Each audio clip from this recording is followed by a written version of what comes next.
Hi friends, welcome to dolphin multi speciality dental clinic Visakhapatnam.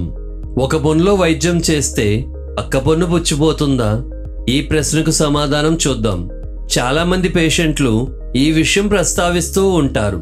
కానీ నిజానికి ఏమి జరుగుతుందంటే తిండి పదార్థాలు రెండు పళ్ళు మధ్యలో ఇరుక్కుపోతాయి. ఇలా పళ్ళ మధ్యలో తిండి ఇరుక్కుపోవడం వలన రెండు పళ్ళు మధ్యలో పుచ్చు మొదలవుతుంది. ఆ పుచ్చు పెరగడం వలన బాగా దెబ్బతిన్న పన్నుకి డెంటిస్ట్ వద్దకు వెళ్ళి వైద్యం చేయించుకుంటాము. అలా వైద్యం చేయించే సమయానికే రెండో పన్నులో కూడా పుచ్చు మొదలై ఉంటుంది.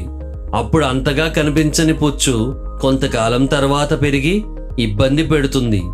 ఇది గమనించే వారికి ఒక పన్నుకు వైద్యం చేయిస్తే రెండో పన్ను దెబ్బతిన్నట్లు అనిపిస్తుంది. Thank you.